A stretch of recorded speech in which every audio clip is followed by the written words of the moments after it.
buenos días, bienvenidos de nuevo a la aventura del saber en este martes 2 de mayo, Día Internacional contra el Acoso Escolar. Un tema que hoy vamos a tratar en nuestro taller de convivencia con la doctora en psicología Laura Rojas Marcos. Nos preocupa el bullying en las aulas, pero también el resto de violencias que niños, adolescentes y jóvenes pueden ejercer sobre sus semejantes. Hablamos de ciberacoso, de acoso sexual o de esas violaciones de menores en manada que tantas alarmas han encendido en estos últimos meses. ¿Qué explica este tipo de comportamientos? ¿Cómo se pueden prevenir? ¿Existe un perfil del acosador? ¿Qué papel deben tener las escuelas y las familias? ¿Cómo se sienten los y las menores acosados? ¿O cómo podemos ayudar a esas víctimas? Bueno, pues de todo esto vamos a hablar en unos segundos con Laura Rojas Marcos.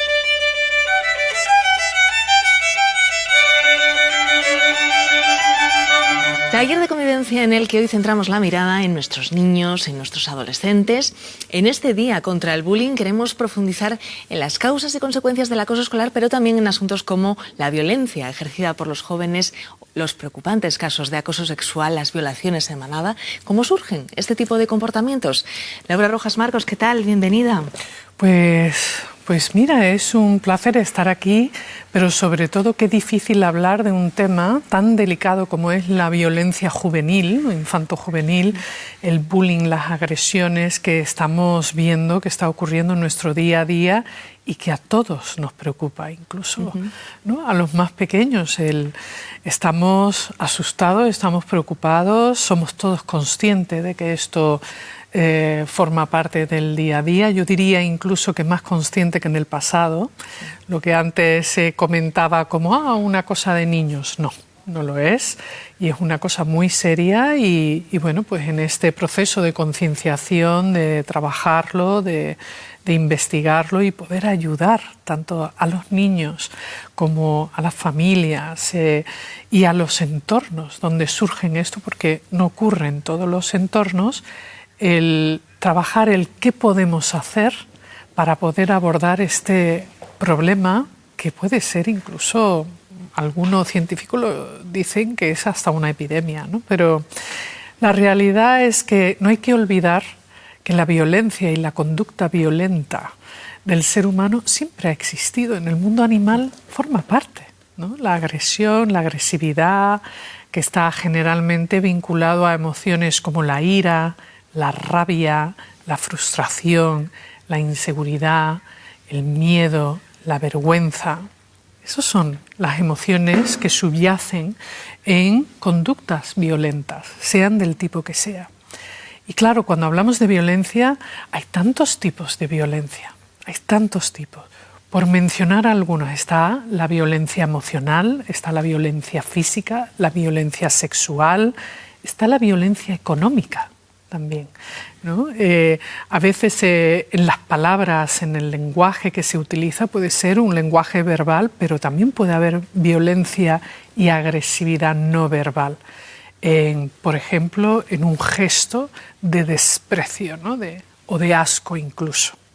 Entonces, es importante saber diferenciar las conductas violentas y también el aprender a analizar y el preguntarnos por qué ocurren especialmente en este entorno de niños, de infancia, donde el aprender a gestionar las emociones es importante, pero también comprender por qué existe esta conducta violenta. ¿Y por qué?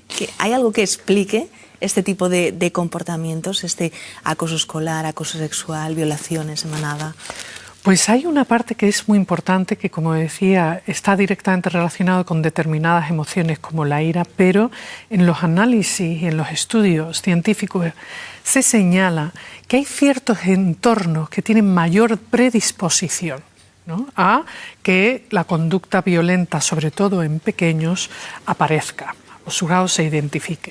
¿Cuáles son esos entornos? Pues, por ejemplo, entornos donde hay mucha negligencia, donde ya de por sí hay violencia y agresividad entre los cuidadores, donde hay abandono, tanto emocional como físico, donde, por supuesto, hay incluso maltrato, porque son conductas que se repiten, que se imitan, pero donde hay mensajes y un lenguaje violento, donde hay manipulaciones, eso alimenta la ira y las conductas violentas de los más pequeños. entornos, por ejemplo, donde hay adicciones, donde hay conductas y adicciones a sustancias o a no sustancias. Se ha encontrado, ahora están saliendo una serie de investigaciones que me parecen interesantes. Hay algunas que están a favor y otras en contra, ¿no? Que comentan que, por ejemplo, las adicciones a las nuevas tecnologías, determinados juegos en los dispositivos, ¿no? Ese juego, ya sea con dinero o sin dinero, donde hay violencia, pues que también influye, ¿no? Porque hay una pornografía, se está hablando y la cada vez más temprana. Sí, y la pornografía. No hay que olvidar que cada etapa durante nuestro proceso de desarrollo, los niños y todos los que hemos pasado por ello, pues nuestra mente también en ese proceso va asimilando una información. Y hay determinada información o hechos que cuando forman parte en una etapa de la infancia muy temprana puede ser sumamente destructiva. Sumamente, porque no se comprende y porque está totalmente fuera de lugar y porque se puede confundir lo que es el afecto con relaciones sexuales que no son apropiadas, y cuando hablamos de apropiadas, ¿qué nos referimos? Que son con falta de respeto, que son violentas, donde no hay un equilibrio, donde no hay voluntad, ¿no? El hecho de controlar a otra persona a través de la economía, de esos mensajes del miedo, eso es un abuso de poder. Y hay muchas formas de abusar el poder. En conductas de bullying, de mobbing, que vemos el acoso escolar y el acoso laboral, ¿no?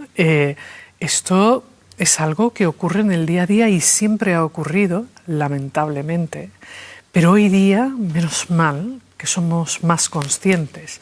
También se dedican más fondos y más para estudiar qué es lo que está pasando y, sobre todo, qué podemos hacer para cambiarlo, mejorarlo, curarlo, sanarlo, da igual, ¿no? Cómo podemos ayudar a esas familias donde la violencia y la agresividad es como un miembro de la familia más y un método, una dinámica de trato, ¿no? Y de lenguaje y de forma de relacionarse. El papel de la comunicación es esencial, el aprender a expresar, sobre todo las emociones negativas, es muy importante, ¿no? Porque cuando sentimos ira, si nos capan, si no nos permiten, nos prohíben o nos castigan por expresar, ¿no?, un sentimiento como es la ira y que va a formar parte de nuestra vida siempre, pues generalmente vamos a las manos o a los pies, a las patadas, a las agresiones. Lo que subyace es mucha frustración de no saber cómo expresar o cómo se ha aprendido a expresar esos sentimientos o cómo se gestionan las emociones a la hora de expresar a qué tengo derecho, dónde está mi espacio y dónde está el espacio del otro, qué significa el respeto. Claro, hay tantos factores y tantas variables que influyen que ¿qué nos puede ayudar? Pues nos puede ayudar uno a identificar cuando hay un problema de abuso de poder, teniendo en cuenta que los padres, las madres, todos podemos en un momento dado perder la paciencia porque somos imperfectos, quizás elevar la voz, ¿no?, un poco pronto, o sea, no es conveniente, pero somos imperfectos, ¿no? Y nadie nace con una guía debajo del brazo a la hora de educar. Pero sí hay una serie de valores que son esenciales en esa educación de valores que tiene que ver con el respeto y el trato con otras personas y el papel que tiene la empatía. ¿A ti te gustaría que te hicieran lo mismo? ¿No? En casos de acoso, ¿no?, ya sea con niños o con adultos, ¿cómo se aprende en casa a expresar la frustración, la rabia? ¿Cómo se aprende a gestionar los noes? No quiero, no me apetece, quítate de en medio o estoy teniendo un mal día. Entonces, es un tema muy, muy preocupante y curiosamente hay personas con las que trabajo, con familias, con padres, que a veces su situación vital o profesional les lleva a perder esa paciencia antes y lo que necesitan es aprender estrategias para poder canalizar, a lo mejor necesitan hacer ¿no? Por poner ejemplos muy facilones, hacer un poco más de ejercicio, a lo mejor hacer un trabajo terapéutico, a lo mejor hacer un cambio personal profesional, ¿no? El aprender a analizar dónde estoy viviendo, con quién y qué me despierta a veces esa ira o esa rabia. Es importante que todos podamos identificar cuáles son nuestros detonantes. ¿Hay un perfil del acosador, Laura? Lamentablemente sí. Lamentablemente sí. O sea, tanto en el adulto como en el niño, el entorno, ¿no?, en el que se convive, donde se aprende esos valores o no valores, ¿no?, esas conductas que suele ser en el entorno del hogar o en el colegio, pues influye profundamente, ¿no?, en cómo después uno se relaciona también con el mundo. Los problemas económicos, ¿no?, las dificultades económicas son la segunda mayor fuente de estrés para el ser humano, siendo la primera el estrés asociado a la salud, ¿no? Las preocupaciones y los problemas financieros, el no llegar a final de mes, eso hace que las personas estén más irascibles, irritables, y a veces se paga con las personas del entorno, los más pequeños. A veces la rabia y la frustración se gestiona físicamente, quítate de en medio, se empuja, ¿no? Y no se gestiona bien esa frustración. ¿Y qué pasa? Que esos patrones se repiten. Los pequeños aprenden que no pasa nada o es así como se expresa. A veces las conductas de maltrato, ¿no?, sobre todo en dinámicas familiares donde se utiliza el chantaje emocional efectivo, ¿no?, para controlar o para relacionarse con los demás miembros de la familia, ¿sabes?, no deja de ser un tipo de agresión también, el chantaje emocional, ¿no? El decirle a los hijos, yo te he dado la vida y tú me debes a mí tu todo, es una barbaridad. Para empezar, esos niños no han elegido nacer, ¿no? Entonces, ¿cómo se gestiona la responsabilidad, la comunicación, los hábitos? Hay círculos viciosos, ¿no?, que las adicciones, las sustancias, el alcohol, el juego, el que no haya estructura. Pero esto en la vida del niño y en la vida del adulto.